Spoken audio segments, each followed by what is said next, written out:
What's going on, guys? Welcome into another video. Today we are talking ships again, and today I'm going to be explaining why I'm going to be choosing a Perseus over the Polaris. And again, guys, I have to reiterate that these are subjective opinions. These are not objective. My opinions are not the end all be all. I'm just talking ships in the game that we all like to enjoy, the buggy mess that it is. So let's get right into it. And don't forget, guys, I'm giving away a Zeus Mark II MR for reaching 3,000 subs. That's going to be this Saturday. So whenever you see this video, I'll leave a link in the description down below or in a comment so you guys can get comment on that video to enter to win that ship. So let's just get right into it. So the thing about these bigger ships, these capital class ships, that I don't think anyone's really talking about is this. So this is fleetyards.net, and we can pretty much put ships side by side. I mean, you guys have seen that in previous videos.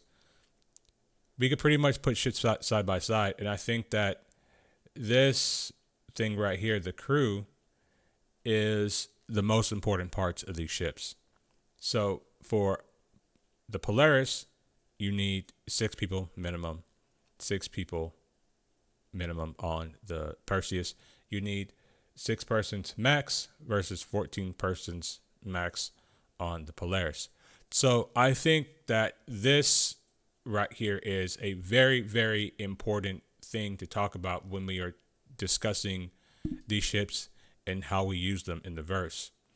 We all know that, at least right now, for the average player, if you're not like some big time streamer or anything like that, it's kind of hard to get people organized into, to doing anything in this game with desync and like all the issues that we have right now. And that's not to say that these issues won't be resolved in the future, but till this day, they haven't been resolved yet.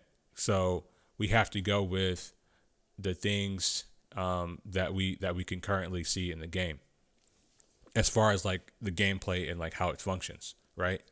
So I think that this is a very important talking point. And when I think about the larger capital ships, when we start thinking about things like the Idris and the Javelin and the Kraken and like all these big massive ships, how many people are you going to actually have to effectively man that ship? And with engineering gameplay coming online, it would be more important to have as many people on your ship as possible, so that you can have people that man turrets and you have people that can come up the turrets to do the engineering gameplay, or you can just have people that do the engineering gameplay that don't man the turrets. You can just have engineers on board your ship that don't fight. Okay, so that's also an important aspect of it. So when I think about it, and the more that I think about it, I would much prefer to have a ship like this. And it's not to say that the Polaris is bad in any kind of way, because I do think the Polaris is a fantastic ship. The Polaris is great. It's got the 28 size 10 rods from the Lord Christ Roberts himself. Okay, the size 10 rods. Okay, you got that. Okay, and the thing about it is how many times am I gonna have 14 people to get on my ship and man it effectively with me? Now I could always invite people from the game onto the ship and things like that, but realistically I would much have people that I know, people like in my org or whatever, to come on and to man these ships with me as well. So I want to talk a little bit about the design of these ships, and the design of the ships is another reason why I'm choosing the Perseus over the Polaris. And it's just something that I've been seeing in the game design as of late, is that the bridge location for a lot of ships is like right on the nose. And I don't really like that much. I like the design of the bridge being right here in the middle of the ship, because we all know that wherever the glass is on the ship, that's like a weak point. And with it being right here on the nose, for me, that is a weak point, because glass is obviously weaker than whatever the materials they use to make these ships out of. No matter how much our glass technology has improved in the future, it's just never going to be stronger than some type of alloy, because it's glass. And with this ship, it doesn't have that on the nose. The bridge is back here towards the middle of the ship, and you get a good look at these, these size 7 weapons on the ship, and you got the size 7s underneath. So in terms of just like the guns on this are just more powerful, and I don't necessarily have to rely on only just my torpedoes. Now the Polaris does have, a bunch of turrets and things like that on it, but its main point for the ship is to use those torpedoes. And if you can't use the torpedoes, or if you run out of torpedoes and you have to go rearm, then what? Whereas something like this, if I run out of torpedoes, if I run out of my 20 size 5s, well, I still have 4 size 7s that I can do damage with. And that is my point. I would much rather have that as a backup versus not having anything really that can put down DPS. Now, one thing that I do want to mention about this website in particular, like these designs don't necessarily reflect how the ships are going to look when they come out. So the positions of these turrets are subject to change. Okay, so we have to keep that in mind.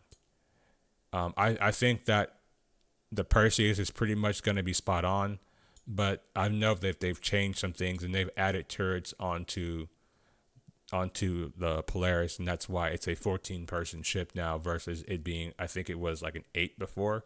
I think on their website it was like 8 persons, but now it's like 14. So that is another reason why we have to take ships like ours, websites like this, like with a grain of salt. So